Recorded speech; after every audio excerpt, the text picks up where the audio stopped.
"To Chloe," my father said, raising his crystal glass. The brilliant mind of this family. 60 people applauded. I was sitting in the back, near the kitchen door, next to a table of coats. Then my sister leaned toward me, close enough that I could smell her perfume, and whispered, "Some of us are born to lead, Helena. Others are just meant to watch." She smiled. The room laughed at something my father said, and I sat there, 48 years old, in a dress I'd bought on sale, holding a glass of water I hadn't touched. My hands weren't trembling. That's what surprised me most, because inside there was something cold moving through my chest. Not anger, not sadness, something older than both. Something that had been waiting a very, very long time to exhale. The chandeliers smelled like warm wax and old money. The lamb on my plate had gone cold. Somewhere behind me, a woman was laughing too loud at one of my father's jokes. I thought about the call I'd received that Wednesday. I thought about the envelope sitting in Mr. Blackwood's jacket pocket, 3 tables away. And I thought, they have no idea. What happened next didn't just change my family's night. It ended up on the front page of 3 newspapers, and on the screens of 4 million strangers who watched it happen, live. Before I tell you what was inside that envelope, if you've ever been the one they underestimated, the quiet one, the invisible one, this story is for you. Drop your city in the comments, like this video, and make sure you're subscribed, because what I did next? They never saw it coming. I arrived at the Harrington Club at 6:47 p.m., 13 minutes early, which meant I was the last person in my family to get there. That's how it always worked with us. They never waited. The club smelled the way it always had, roasted lamb, candle wax, and something beneath it all, something older, like the wood itself was soaked in decades of other people's pride. The ceilings were high and dark, the chandeliers throwing gold light across tablecloths so white they almost hurt to look at. Waiters moved between tables like they'd been choreographed, silent and precise, their trays perfectly level. I stood at the entrance for a moment longer than I needed to. A woman in a red gown swept past me without making eye contact. 2 men in suits laughed at something near the bar, their laughter bouncing off the oak panels. 60 guests, my father had said. The right people, he'd called them. Business associates, family friends. 2 local journalists he'd personally invited, because Richard Marsh never threw a party. He staged an audience. I found my seat without asking anyone where it was. Back table, near the kitchen door, next to a chair that had been repurposed as a coat rack, someone's camel overcoat draped across it like it owned the place. I didn't complain. I'd been assigned this seat in one version or another my entire life. I ordered water. The waiter hesitated, just barely, just a fraction of a second, as if confirming I didn't want something from the wine list, something that would run a tab. I smiled at him. He moved on. I set my small clutch purse on the table and looked around the room at the life my parents had constructed, carefully, expensively, over 40 years. The floral arrangements alone must have cost $3,000. Ivory roses, my mother's signature. Diane Marsh believed that the right flowers could communicate everything a person needed to know about a family's standing. She told me that once, when I was 9, as she arranged a bouquet for a dinner party I was not allowed to attend because, as my father put it, Helena gets overwhelmed in social situations. I was 9 years old. I remember standing in the hallway in my pajamas, watching through the crack in the door as my parents laughed with their friends. My sister perched on my father's knee in a velvet dress, waving like a little ambassador. 20 years later, I built a company that employed 340 people, but tonight I was back at the hallway crack. Back table, glass of water. Invisible. My phone buzzed once. I glanced at it under the table. James. Everything's signed. Wednesday's acquisition is final. Whenever you're ready. I turned the screen face down and picked up my water glass. The dinner started at 7, which meant it started at 7:15, because Richard Marsh believed that a man who arrived exactly on time was a man with nowhere better to be. He made his entrance from the side corridor, my father, my mother on his arm, and the room shifted, not dramatically. Just a subtle reorientation, the way iron filings move toward a magnet. People turned, people smiled.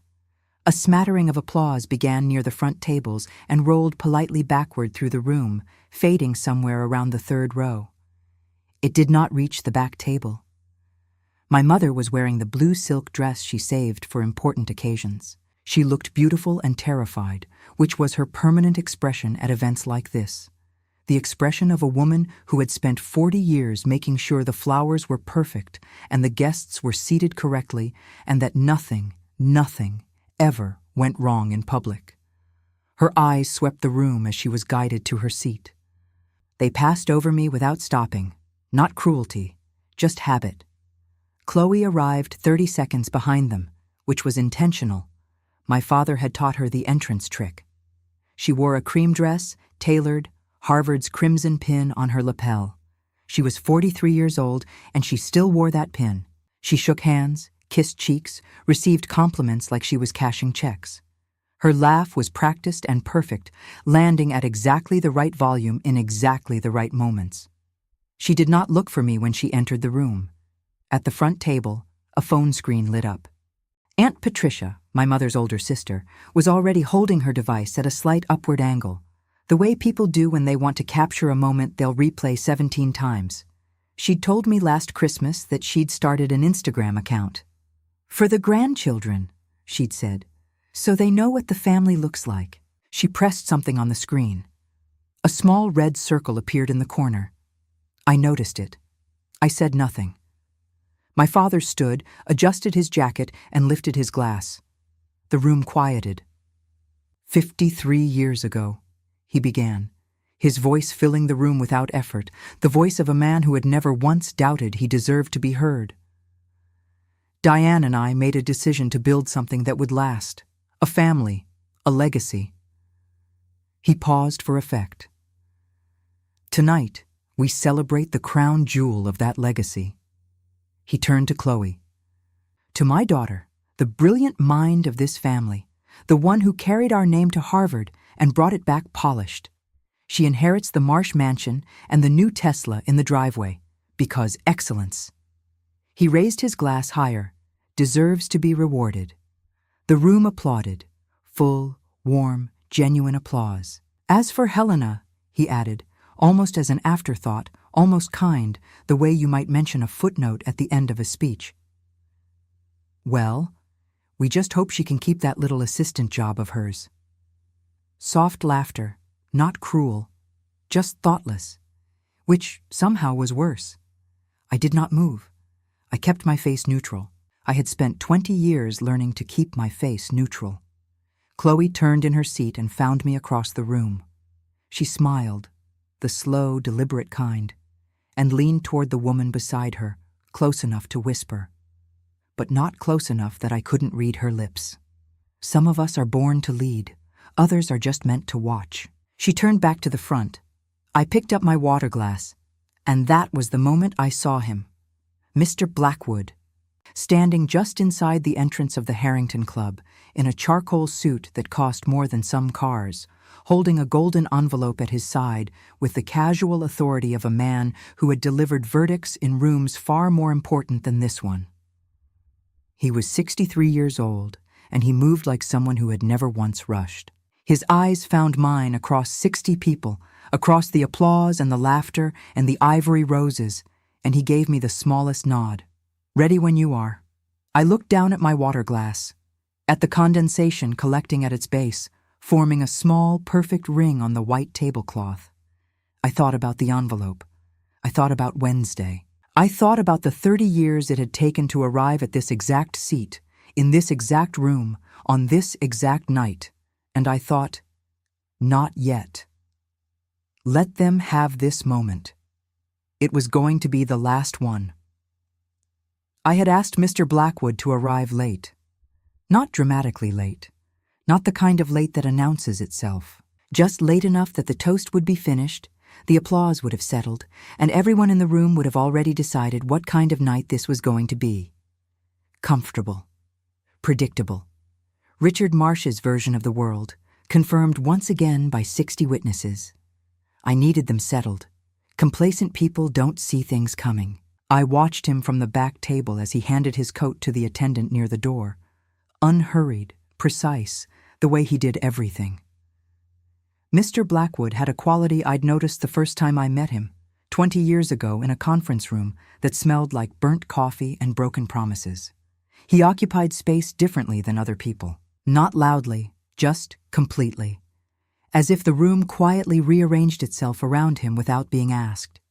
He accepted a glass of water from a passing waiter, declined the wine with a small gesture, and stood near the entrance, scanning the room with the patience of a man who had spent 4 decades understanding that timing was the only weapon that never ran out of ammunition. A man at the table nearest the door, one of my father's golf associates, a property developer named Sullivan, leaned toward his wife and said something. His wife turned to look at Blackwood. Then Sullivan turned again, trying to place the face. I could see it happening in real time, the slow recognition, the slight adjustment of posture that happens when someone realizes they are in the presence of a person they should probably be polite to. Jeffrey Blackwood had that effect on rooms.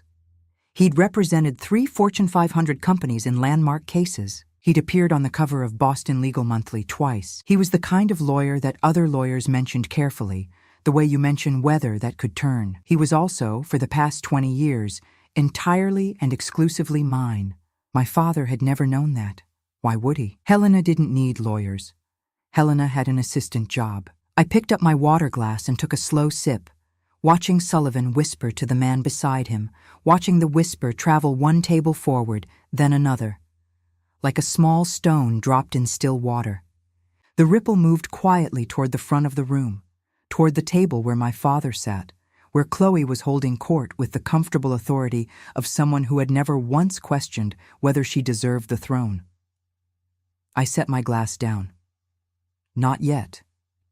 Aunt Patricia had positioned herself at the second table from the front, which was her preferred location at family events, close enough to the action to feel important, far enough from the head table to maintain the plausible deniability of an observer rather than a participant.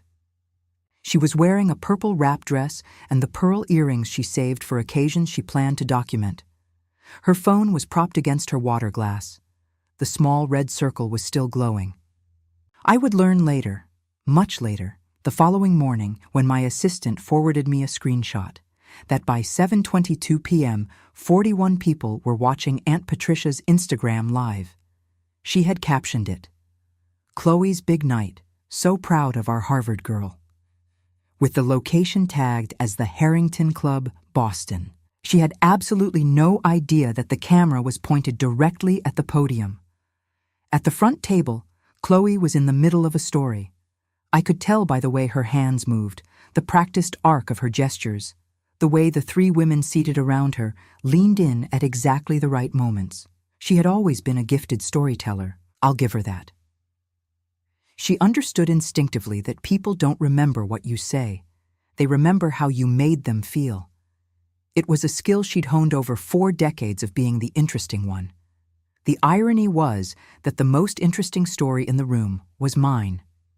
And nobody in that room, except one man in a charcoal suit near the door, knew it existed. My father caught sight of Blackwood at 7:26 p.m. I watched it happen. Richard Marsh had a particular way of noticing important people, a slight lift of the chin, a recalibration of his expression from host to peer. He said something to my mother. Diane turned, located Blackwood, and her brow furrowed slightly. They hadn't invited him. I knew they hadn't, because I had specifically asked Blackwood not to RSVP, not to confirm, not to give them any advance warning. My father excused himself from the table. He straightened his jacket and began moving toward the entrance with the particular stride of a man who believes an important guest has arrived to honor him. I watched him cross half the room before Blackwood moved. He didn't walk fast. That was the thing I remembered most afterward when I replayed it. He didn't rush. He didn't cut across the room dramatically or raise his voice or do anything that would signal in advance what was about to happen. He simply changed direction, smoothly, calmly, the way a river bends, away from my father, toward me. I heard the shift in the room before I saw it, a subtle drop in the ambient noise, the way 60 people unconsciously lower their voices when something unexpected interrupts the script they've been handed. My father stopped walking. I saw him stop from the corner of my eye, but I kept my gaze on Blackwood, who was now moving between tables with the golden envelope held loosely at his side. And I thought about the first time I'd sat across from him in that conference room, 20 years ago, 28 years old, and terrified, and certain I was about to be told no. He hadn't told me no. He'd said, "I've seen 100 people walk through that door with ideas. You're the first one who walked in with a plan." He reached my table. The room was almost quiet now. Not silent. The kitchen still hummed. A woman near the bar was mid-laugh and hadn't caught up to the mood yet, but quiet enough that when Blackwood spoke, his voice carried cleanly to at least 3 surrounding tables. He did not whisper. He said, "Ms. CEO, the acquisition papers have been finalized. I believe it's time." And then, with the particular deliberateness of a man who has spent 60 years choosing his words, he placed the golden envelope on the table in front of me. I looked at it for 1 second. Then I looked up at my father, who had stopped 6 feet away, his expression caught somewhere between confusion and the first cold edge of something he didn't have a name for yet. Then I pushed back my chair, and I stood up. I had walked to the front of many rooms in my life, board meetings in glass towers, acquisition negotiations in rooms where every person at the table had been told in advance that I was the one they needed to impress. Pitch sessions in the early years, when Nova Bridge was still a name only 3 people recognized, when I would stand at a whiteboard in a rented conference room and explain, patiently, precisely, why the thing I was building was going to change everything. I knew how to walk to the front of a room. The trick was never to hurry. Hurrying tells people you're afraid.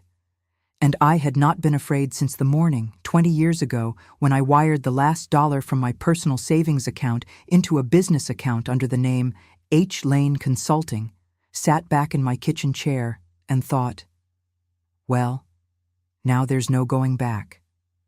I carried the golden envelope at my side, the way Blackwood had carried it, loosely, without ceremony, as if it were simply something I happened to have. I walked between the tables, past Sullivan and his wife, past the journalists my father had invited to watch Chloe shine, past the second table where Aunt Patricia's phone glowed red against her water glass, past the table where my mother sat, with both hands wrapped around her wine glass and her face arranged in the expression she used when she was trying to determine whether something was a problem yet. It was a problem, Mom. It had been a problem for 30 years. I reached the small raised platform at the front of the room where the event's AV equipment had been set up.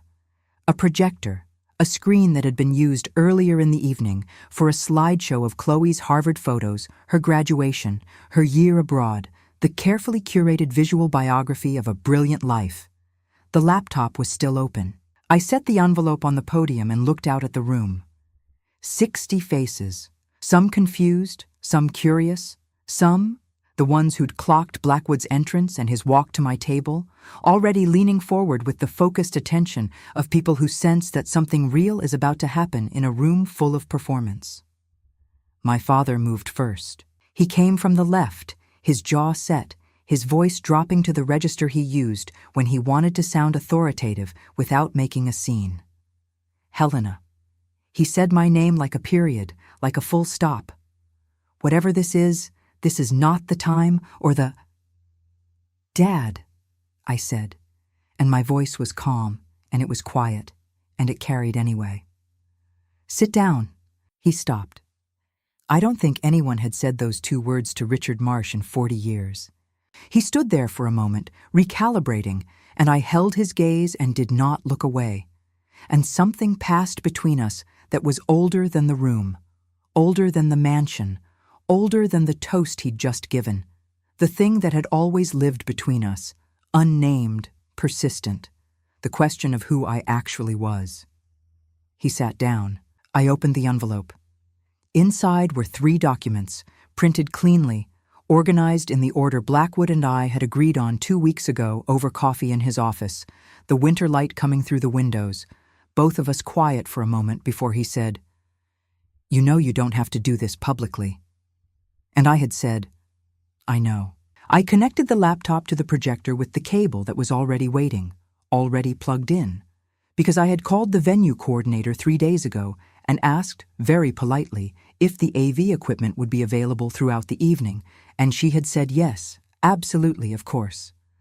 The screen behind me filled with white light. I placed the first document under the projector's camera. The image appeared on the screen, enlarged, crisp, undeniable. It was a wire transfer confirmation. The Lane Family Trust, a private charitable foundation registered in Delaware. The recipient, Harvard University's Office of Financial Aid. The amount, $2 million. The designation, Anonymous Scholarship Endowment, Academic Year 2014. The date, the amount, the name of the foundation. I gave the room 15 seconds to read it. In 2014, I said, Chloe received what our father described as a full merit scholarship to Harvard. He told this story at dinner parties for 10 years. He told it to the journalists sitting at table 4 right now. He told it to anyone who would listen, because it was the perfect story. The brilliant daughter, the deserved reward, the Marsh name validated by the oldest university in the country. I paused. The scholarship was real. The merit part wasn't. The $2 million that funded it came from my foundation, anonymously, because I knew if I offered it directly, he would have refused it, and Chloe would have lost her place. The room was absolutely silent, not the polite silence of people being respectful, the stunned silence of people whose understanding of a story has just been surgically removed and replaced with something they don't yet know how to hold. I looked at Chloe. She was staring at the screen. Her face had done something I had never seen it do in 43 years of sisterhood. It had gone completely, utterly still. Not angry, not defensive, just emptied, like a house when the power cuts out, that sudden absence of hum, that new and terrible quiet. Her Harvard pin caught the light from the projector. She didn't move to touch it. Somewhere behind me, I was aware of Aunt Patricia making a small sound, not quite a gasp, not quite a word, and the faint bright glow of her phone screen in my peripheral vision. She still hadn't closed the live stream. She had, by this point, 312 viewers. I placed the second document on the projector. This one took longer to read. It was more complex. Mortgage documentation, 3 separate instruments, the Marsh family residence at 14 Garrison Hill Road, valued at $13 million. 3 loans, 3 lenders, 3 sets of terms that had, over the course of 11 years, become mathematically impossible to satisfy simultaneously. The total outstanding debt, as of 18 months ago, $9.4 million. I let the room find that number on their own. I watched my father's face while they found it. Richard Marsh was a man who had spent 74 years constructing a particular version of himself, the self-made patriarch, the man of substance, the provider. He had mortgaged his home 3 times in 11 years, not because he was reckless, but because he could not stop, could not downsize, could not adjust, could not allow the visible surface of his life to reflect its actual structural condition. Because the surface was all he had ever really believed in. His face, in the projector light, was the face of a man watching that surface crack. The company that purchased the consolidated debt, I said, and negotiated a restructured payment plan that prevented foreclosure last Wednesday, is NovaBridge Holdings. I placed the third document on the projector. It was the Forbes cover, the most disruptive tech startup of the decade. The photograph was of an empty conference room. I had always refused to be photographed for press, but the name was there, large and clear. NovaBridge, founded by H. Lane. I watched my father look at it. I watched the moment it arrived. His mouth opened slightly. His chin dropped a fraction of an inch. His eyes moved from the Forbes cover to my face and back to the Forbes cover, and I could see him doing the arithmetic, the terrible, humiliating arithmetic, assembling pieces he had held separately for years, the company he'd praised to his golf partners, the woman standing at his podium, his daughter, his quiet, unremarkable, assistant job daughter, and understanding, for the first time, that they were the same thing. That they had always been the same thing. He had just never looked. I set the third document down, and I looked out at the room, at the journalists leaning forward with their pens finally moving, at Chloe's still and hollow face, at my mother's hands trembling around her wineglass, at Aunt Patricia's phone glowing steady red in the second row. I took one breath, and I began to speak. I was 20 years old when my father told me I was making the biggest mistake of my life. It was a Tuesday in October. I remember that specifically, the particular gray of a New England October sky, the smell of wood smoke coming through the window of our kitchen, my mother standing at the counter pretending to read a magazine while she listened to every word. I had just told them I was leaving college, not transferring, not taking a semester off, leaving. I had an idea. I had a plan. I had a notebook with 47 pages of notes that I'd written over the previous 8 months, sitting in the back of lecture halls that felt like they were teaching me someone else's future. My father listened to everything I said. Then he set down his coffee cup, looked at me across the kitchen table and said, "You'll regret this your whole life. Not, I'm worried about you. Not, tell me more about this plan." Just the verdict, clean and final, delivered with the certainty of a man who had never once been wrong about anything, because he'd never allowed anyone to show him evidence to the contrary. My mother turned a page of her magazine. I left the next morning. I told that story to the room. Not all of it, not the 8 months of sleeping on a friend's couch, not the 3 investors who laughed at me before the 4th one didn't, not the year I ate peanut butter sandwiches 4 days out of 7 because every dollar went back into the company. I told them the shape of it, the architecture. The 20 years of getting up before dawn in offices that got progressively larger, of building something in the dark while my family gathered in the light of a life I had quietly, steadily made possible. My voice didn't shake. That surprised some of them, I think. I could see it on their faces, the expectation of tears, of drama, of the trembling confession. That's what people expect when a woman stands up in a room and tells the truth. They expect her to fall apart while she's doing it, as if the truth itself is too heavy for her to hold upright. I had been holding it for 20 years. I was fine. "I am the founder and chief executive of NovaBridge," I said. "We employ 340 people. We operate in 11 countries. Last year, our revenue exceeded $400 million. We were valued in our most recent funding round at just over $2 billion. I let that number land. I built it under a pseudonym because I knew with absolute certainty that if my name was on it, my family would find a way to make it about them. Or dismiss it. Or both. A sound moved through the room. Not quite a murmur, more like a collective exhale. 60 people releasing a breath they hadn't known they were holding. My father stood up. I had expected this. Blackwood had expected this. We had discussed it specifically in his office, and he had said, "Richard will stand up at some point. He won't be able to help it." And I had said, "I know, let him." He stood up and he said, "This is inappropriate. This is a family matter, and this is not the place." "You invited journalists, Dad," I said. "You invited 60 people. You gave a toast. You made it a place." He opened his mouth. He closed it. Sullivan, the property developer, was looking at his plate. The journalists were not looking at their plates. Into the silence, my mother spoke. I had not expected this. In 54 years of marriage to Richard Marsh, Diane had developed an almost supernatural ability to stay quiet at the moments that mattered most. It was her primary survival skill and her greatest failure, and I had made a kind of peace with it years ago, the way you make peace with weather. It is what it is. It does what it does. You cannot negotiate with it. But tonight, something shifted.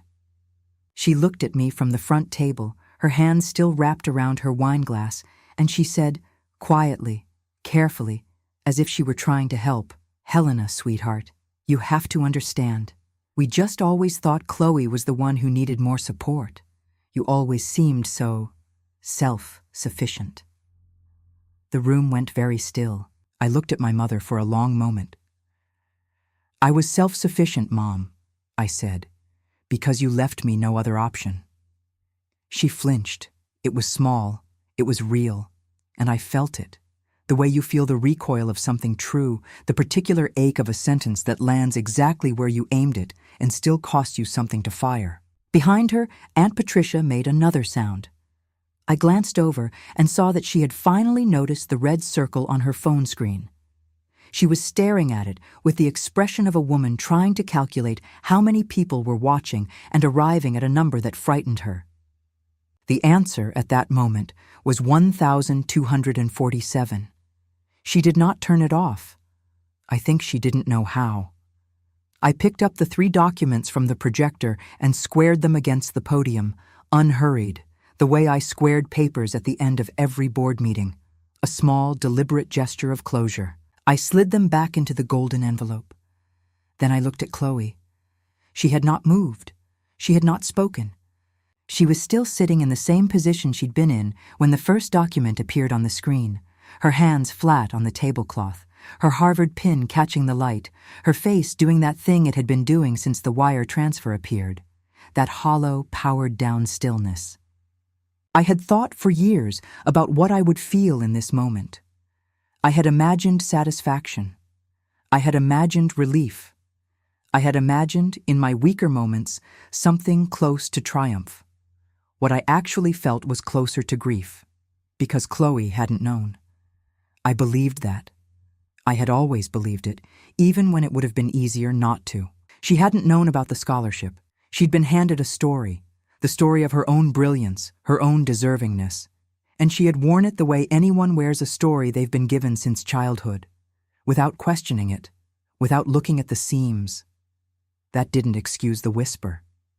It didn't excuse 43 years of small cruelties administered with perfect aim, but it complicated the satisfaction. I looked at my father. "You said tonight that Chloe would inherit the mansion," I said. "The problem, Dad, is that you can't give away what you no longer own. I bought the debt on Wednesday to make sure you and Mom wouldn't be evicted. The house is mine. You're welcome to stay in it for as long as you need. We can discuss the terms." I let that settle. Then I looked at my sister. "Chloe, enjoy the Tesla. The payments are due tomorrow. And I just called James this afternoon and asked him to cancel the Nova Bridge corporate card that's been covering them." She blinked. Once. The room held its breath. I picked up my clutch from the back table. I had walked up to retrieve it, quietly, while the documents were on the screen, and no one had noticed because no one ever noticed what Helena was doing. And I held it at my side and looked out at the room one final time. At the journalists, whose pens had not stopped moving. At Sullivan, who was studying the tablecloth. At Aunt Patricia, whose phone glowed red and faithful and entirely out of her control. At my mother, who was crying silently into her wine glass. At my father, who was standing very still with the expression of a man who has just understood, for the first time, the full dimensions of a room he thought he knew completely.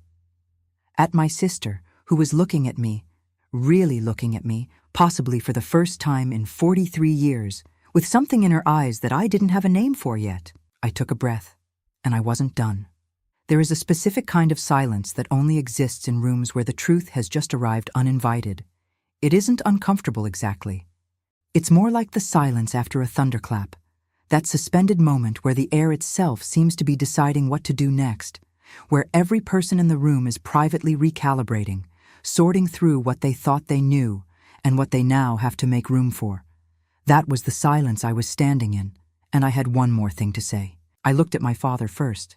"Dad, you built your whole life around the idea that success looked a certain way. Harvard degrees, mansions, the right table at the right club.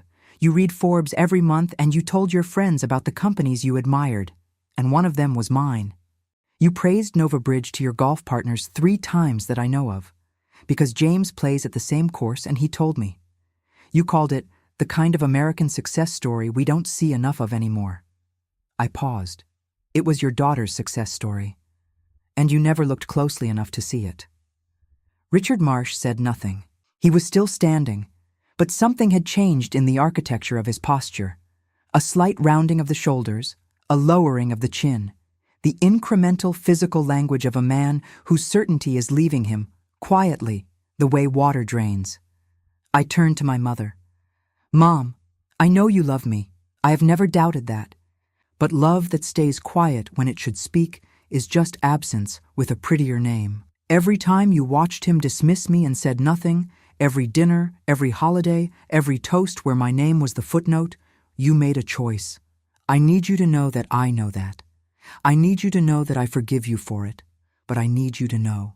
Diane's shoulders shook once. She pressed her fingers to her mouth.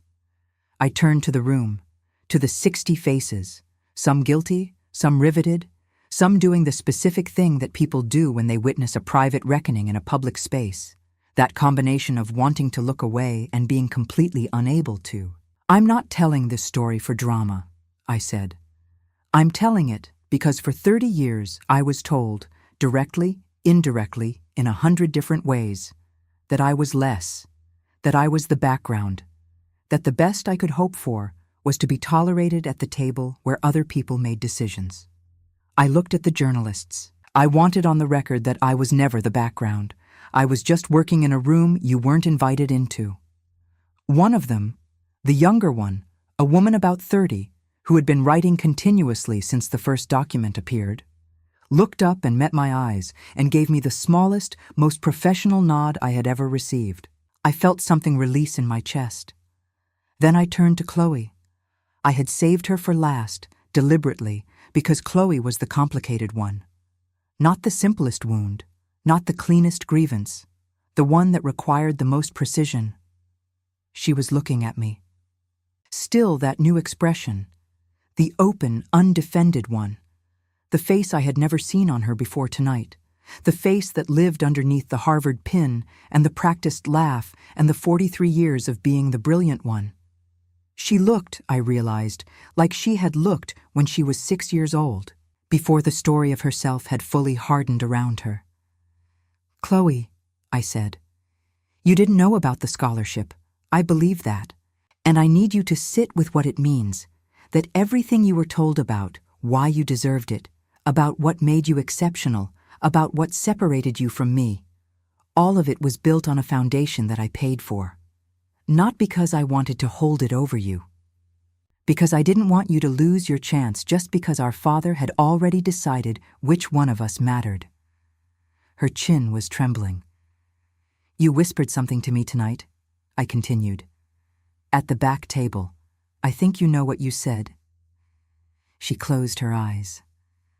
I don't need an apology tonight, but I want you to go home and think about who you were when you said it, and who you want to be tomorrow. She made a sound then, small, compressed, the sound of someone trying very hard not to come apart in a room full of people, and she pressed her hand over her mouth and her shoulders folded inward, and I understood that something was breaking in her that needed to break, had needed to break for a long time, and that this was not cruelty. This was the beginning of something. My father sat down, not dramatically, not in defeat exactly, just down. The way very old, very tired men sit when the effort of standing becomes suddenly incomprehensible. He sat down and he put both hands on the table and he stared at them. And the sight of it, my father, 74 years old, staring at his own hands in the light of a chandelier he could no longer afford, did something to me that I hadn't predicted. It made me sad, not enough to take back a single word, but sad in the way that truth sometimes makes you sad. Not because it was wrong to speak it, but because it reveals how much time was lost before you did. He looked up at me, and for the first time in my life, the first time in 48 years, my father looked at me without the filter of his certainty, without the scaffolding of his version of who I was. He just looked, and I held it for 3 seconds. Then I turned away. I walked to the back of the room, past Sullivan, past the journalists, past the ivory roses and the roasted lamb gone cold on 60 plates, past Aunt Patricia, who was holding her phone with both hands now, staring at the screen with the expression of a woman watching a number she cannot comprehend. And the number, I would learn the following morning, was 2.3 million live viewers. With the comment section moving so fast, it had become a single continuous blur of capital letters and exclamation points and crying emojis and the words, "She said what?" repeated in 14 languages. I pushed open the door. The January air hit me like cold water, clean and sharp and real after 2 hours of warm wax and old money and the smell of a life I had never been allowed to fully enter. I stood on the stone steps of the Harrington Club and I breathed, just breathed. My hands were still not trembling. Behind me, I heard the door open. Blackwood. I knew his footsteps. 20 years of conference rooms and courthouse corridors and late-night phone calls. I knew exactly how he moved. He stood beside me on the steps and said nothing for a long moment. Then, "How do you feel?" I thought about it honestly. Like I put something down that I'd been carrying so long, I'd forgotten it had weight, I said. He nodded slowly. Good answer. We stood there in the cold for another minute, the city moving quietly around us, headlights and distant sirens, and the faint sound of someone laughing somewhere on the next block, living a life that had nothing to do with any of this. Then my phone rang. I looked at the screen. Chloe. I stared at her name for 3 full seconds. Then I pressed it to my chest, looked out at the dark street, and thought about all the years it had taken to arrive at this exact moment, this cold step, this quiet city, this ringing phone, this choice. I thought about the 6-year-old face I had seen tonight underneath everything, and I answered. She didn't say anything at first, just breathed. I could hear it on the other end of the line. My sister's breathing, uneven and close, the way it sounds when someone has been crying and is trying to stop and cannot quite manage it. Behind her, I could hear the ambient noise of the Harrington Club, muffled now, the sound of 60 people beginning to process what they had just witnessed, chairs scraping, voices rising carefully from whisper to murmur. I waited. I didn't know, she said finally. About the scholarship, Helena, I didn't know. I know, I said. I would never have. She stopped, started again. If I had known that you were the one who. Chloe. She went quiet. I know you didn't know, I said. That's not the part I need you to think about. A long pause. The whisper, she said. Yes. Another pause. Longer. The kind that means someone is making themselves look at something they'd rather not look at. I've been saying versions of that my whole life, she said quietly. To you, in 100 different ways, haven't I? It wasn't a question. I leaned against the stone railing of the steps and looked up at the January sky, the particular orange-gray of a city night, no stars visible but the sense of them somewhere above the light pollution, present and indifferent and enormously old. Yes, I said, you have. She made that sound again, the compressed, effortful sound of someone absorbing something they cannot push back against. I don't know how to fix 40 years, she said. You don't fix 40 years, I said. You just decide what the next year looks like, and then the one after that. The silence that followed was different from the earlier ones. Softer, the silence of 2 people sitting with something difficult and choosing for the moment not to put it down. The Tesla payments, she said finally, and there was something in her voice, the ghost of something wry, something that in another life, a different life, might have been the beginning of a joke between sisters. I'll sort it, I said. You don't have to. I know, I said. I will anyway. She exhaled, long and slow. Okay, she said. Okay, I said.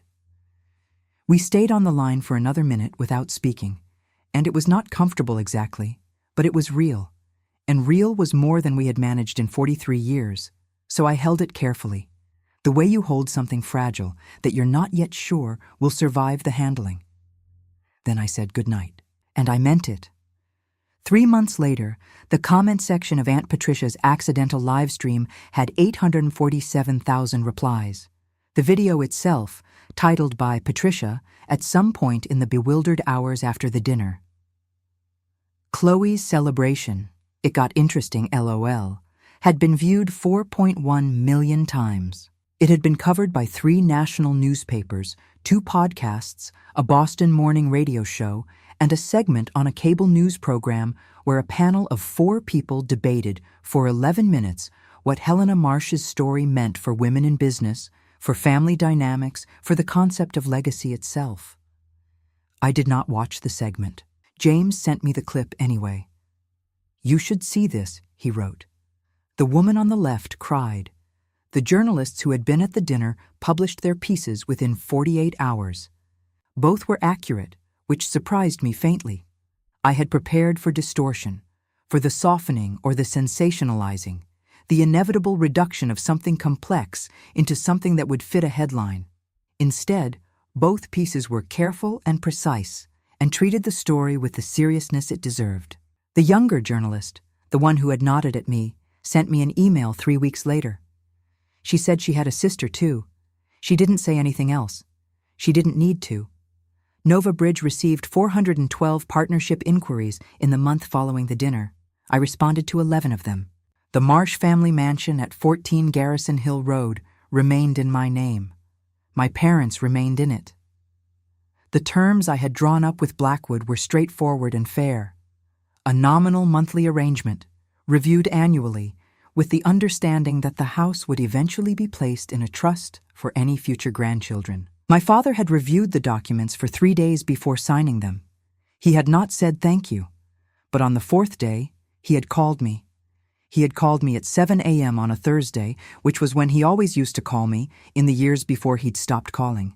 And when I answered, he had said, "I read the Forbes piece again, the full one, not just the cover." I waited. "The part about the 2008 founding," he said.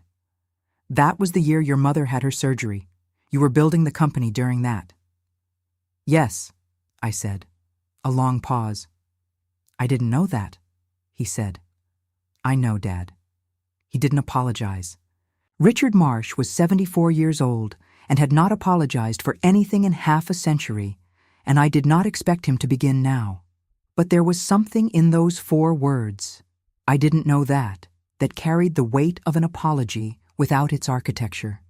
The admission of a blind spot, blind. The acknowledgement, quiet and insufficient and real, that there had been a whole life happening in a room he had never entered. It was not enough. It was something. I was learning, at 48, to hold both of those things at once. People ask me sometimes, since the video, since the articles, since the story became the kind of story that gets passed around in group chats and read aloud at kitchen tables, they ask me if I regret doing it publicly, if I wish I had handled it privately, quietly. The way women are so often advised to handle the things that hurt them, with discretion, with restraint, with the particular kind of dignity that mostly means, make it easier for everyone else. I don't regret it. Not for the reasons people assume, not for the vindication, not for the 4 million views, not for the partnership inquiries or the cable news segment or the 847,000 comments from strangers who recognized something in the story that belonged to their own lives. I don't regret it because for 30 years I had existed in my family as a rumor, a footnote, a woman-shaped background detail in a story that was always fundamentally about someone else. And on a Tuesday night in January, in a room that smelled like candle wax and old money, I had simply told the truth about who I actually was. That is not drama. That is introduction. I had spent 2 decades building a company in the dark, and I was good at it, and I was proud of it, and I would do it again exactly the same way. The early mornings, the peanut butter sandwiches, the 47 pages of notes in a college notebook that my father never asked to see. But I was done being invisible to the people who were supposed to see me. The work was never the problem. The silence was. I think about my mother sometimes, in those early mornings before the rest of the world is awake, when the office is quiet and the city outside the window is just beginning to remember itself. I think about her standing at the counter, pretending to read a magazine while my father delivered his verdict. I think about the choice she made in that moment, and in the 1,000 moments like it that followed. And I try to hold it with the compassion it deserves without excusing what it cost me. It cost me a lot. It cost me the particular nourishment that only comes from being known by the people who made you, from having your effort witnessed, from sitting at the front table, not because you fought your way there, but because someone who loved you saved you a seat. I never had that. So I built a table of my own. 340 people sit at it now. People I hired carefully, people I promoted without hesitation when they earned it, people I have made certain, with a deliberateness that comes from knowing exactly what its absence feels like, that they are seen, that their work is witnessed, that their name is never the footnote in someone else's story. That is the company I built. That is the legacy I chose. Chloe came to my office 6 weeks after the dinner. She didn't call ahead. She just appeared at the front desk at 9 a.m. on a Wednesday, in a coat I hadn't seen before, no Harvard pin, and asked the receptionist if she could see Helena Marsh. The receptionist called up to my office and said, "There's a woman here. She says she's your sister." I thought about it for exactly 4 seconds. "Send her up," I said. She sat across from me at my desk, in the chair where James usually sat, and she looked around the office. The view of the city, the framed Forbes cover on the wall that I had finally, recently, allowed myself to hang. And she was quiet for a long moment. Then she said, "You built something real." "Yes," I said. "I'm sorry it took me this long to look." I studied her face, the open, undefended face, the 6-year-old underneath the years. And I thought about all the things I could say, all the true and accurate and well-deserved things. I said, "Do you want coffee?" She blinked. Then, for the first time in longer than I could remember, my sister laughed, not the practiced laugh, not the perfect volume, perfectly timed social instrument, just a laugh, surprised and real and slightly undignified. "Yes," she said. "Please." I picked up the phone and called down to the kitchen, and we sat together in the quiet of a Wednesday morning, in a room that was entirely mine, and we drank our coffee, and we began, slowly, imperfectly, with 43 years of distance between us and no map for crossing it, to talk. It was not a fairy tale. It was better than that. It was a start.